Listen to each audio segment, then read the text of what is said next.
society.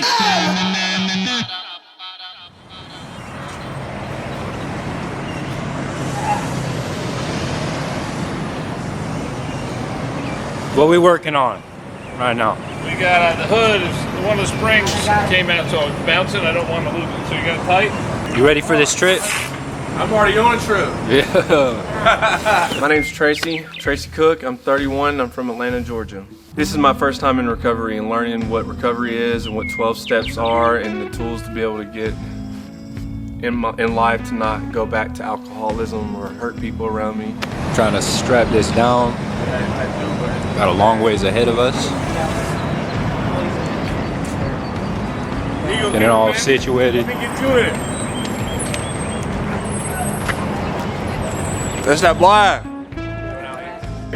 My name's Moses, 25 years old, born and raised in Tallahassee, Florida. It was scary to me at first. I'm like, you know, I'm gonna go around with a bunch of strangers, addicts, alcoholics. There's a guy named Dean who I've heard from everyone else is a crazy motherfucker, but he gets stuff done, and he's done this in the past with people. How we feeling? Great. You got a little oil on your nose. What is it? A little oil on your nose. Little grease spot. A little grease. I feel pretty good. Yeah. He woke up. He's like, well, transmission's changing good. Tricep. What's his name? Tracy. Tricep. He woke up and there's smoke coming out of the back of the car. He's like, man, the transmission's changing good. You're letting sleep, bro. Michael Jones. I'm 41 years old. Born and raised in Atlanta. Spent the last 30 years in Atlanta. It's pretty cool. All God, and I had nothing to do with it. Just here. Yeah. Well, I thought it was because it had this old car had a cracked oil stick. Yeah. We put the tube down, but it had to be blowing oil out. And I said, well, all of a sudden it's blowing all this oil out. So I thought maybe the other end of the stick that was in the block came out, but I could see it up in there. It's still there. So the oil is all right here. So it's either a gauge or something just blowing out of there, and it might be just What if that possibly just thing could have just come up like that? No. This has been like this for a long time. So it's just. Should we record this part too? Is it in the This stick? is part of the journey. I got it. Got it right now. You got it? Hey, stop! You're knocking stuff down here in my face. It's part of the journey. You heard me. Can you see it? No, I'm trying to follow this shit. Well, it's there. It's the right thing. So. Yeah, I mean, I see that. We're in Kentucky. Out here in Kentucky. Kentucky, the big K. Big corn country. Corn country. Children of the corn out here. Children of the corn. My name is Mike. I'm from Atlanta, Georgia.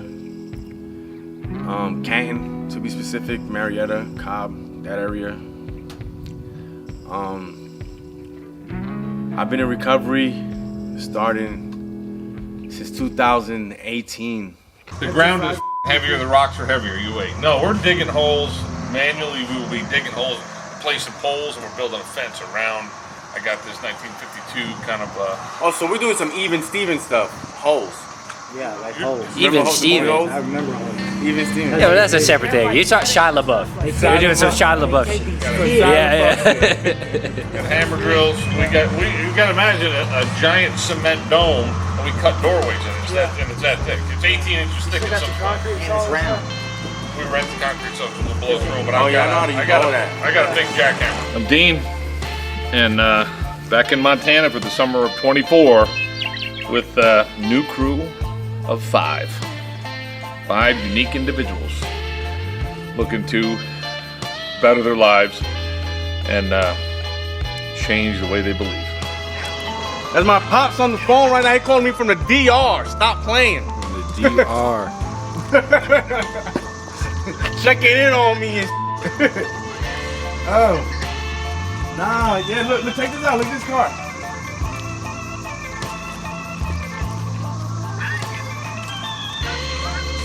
Nah, that's Dean. Hey, yeah, I can see him riding this.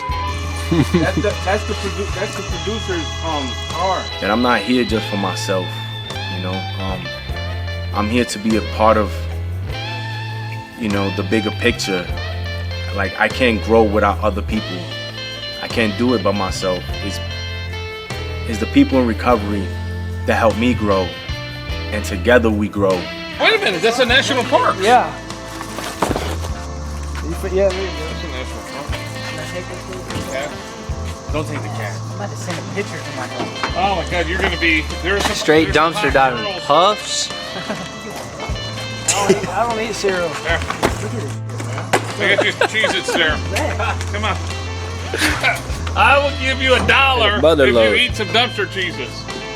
$1. You know, we got that day we had lunch at the dollar store because there was nothing else out there. So we bought some, and I'm trying to show them how you can, you know, it's not resources, it's resourcefulness, you know.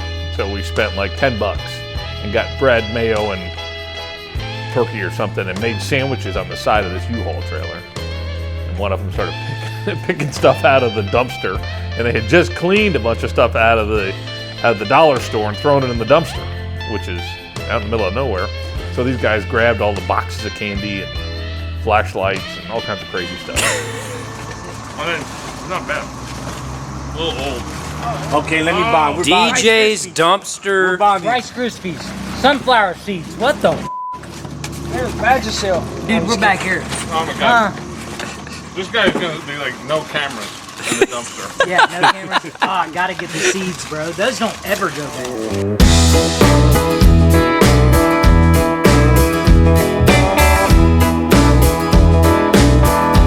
We had a transmission go out, so we were stuck on the highway, on a bridge, on Highway 90, or one of the big highways going west. And anyway, I had to get down in the ditch and find some 5-gallon buckets and old broken trash to put out in the road so the trucks weren't going to hit us. So, and another guy was just waving them down. I called a tow truck, came, and asked him where U-Haul place was, and he took us to it. That's 4-wheel drive, right? Will it pull itself up on the trailer? Transmission won't engage. Can you put it 4-wheel drive? I don't know. My name is Joshua Thompson, also known as Juno. I'm 31 years old, and I'm from the Okefenokee Swamp. I was born down that way, but I've been from Atlanta, North Georgia for like the past 15, 16 years. Just picked up the U-Haul, loading up the SUV onto it, gonna tow it out. Got Dean here. He's gonna hook up the trailer. Then we're gonna load up all of our belongings up inside the U-Haul.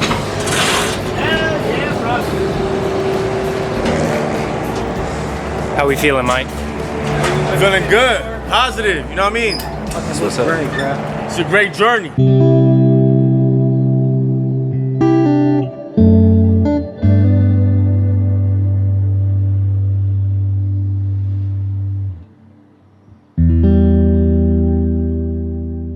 Growing up, my trauma started young, came from a broken home, and at 13 I started being incarcerated, and at 16 I was an IV user, turned to alcoholism, and that just developed into this prison and, you know, hurting people around me and these habits of addiction that I did not know how to control and I thought was normal and just going to be what I suffered from for the rest of my life. And you're doing them for fun at first, and then they get into your system and you start to withdraw, and you're like, holy shit, I'm addicted to this. I never thought I'd be an addict. And you're doing whatever shady things you do or have to do to get your fix. And it didn't destroy my family. It put up some barriers for a while, caused some trust issues, caused some issues within myself, and just took me down a dark road and just took me to the rock bottom, which is where I needed to be, because I don't think you can find recovery if you haven't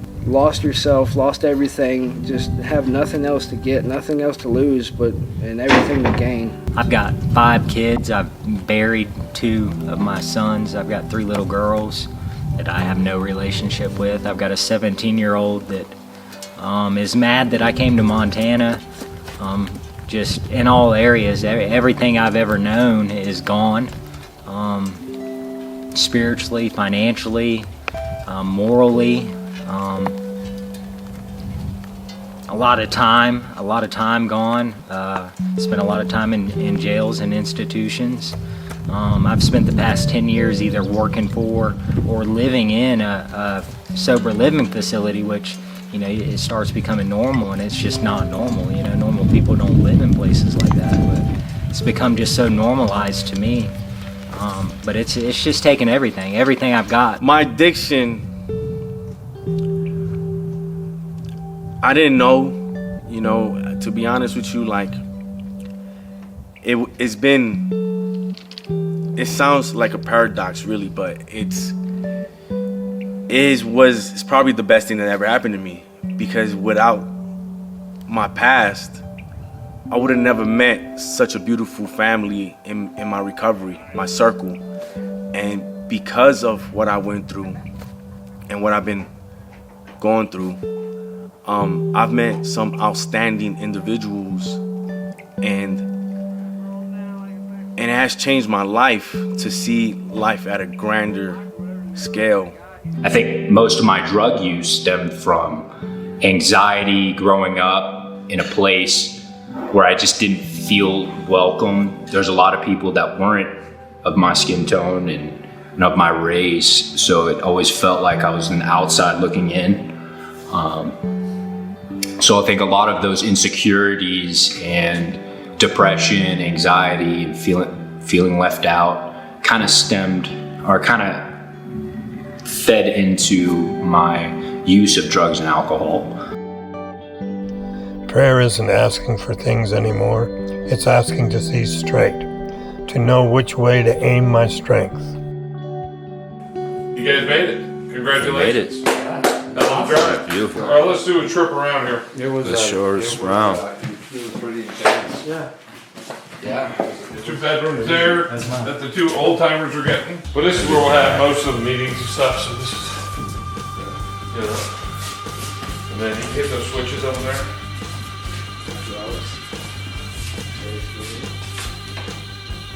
So you can see this was the original apartment over here.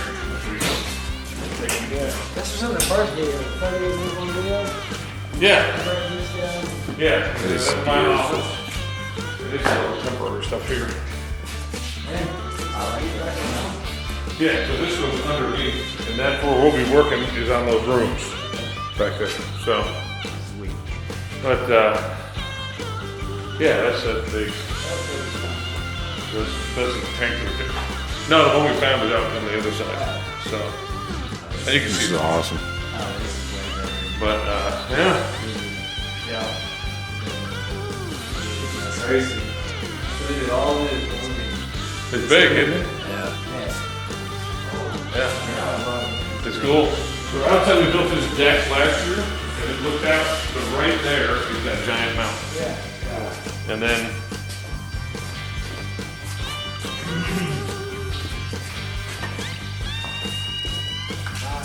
Oh my God. What's it? Oh man, this is where the coffee drink is gonna be. yeah.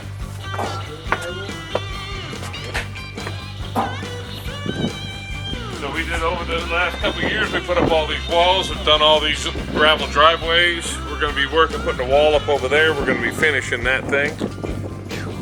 And back there, we're making it livable. Montana Society!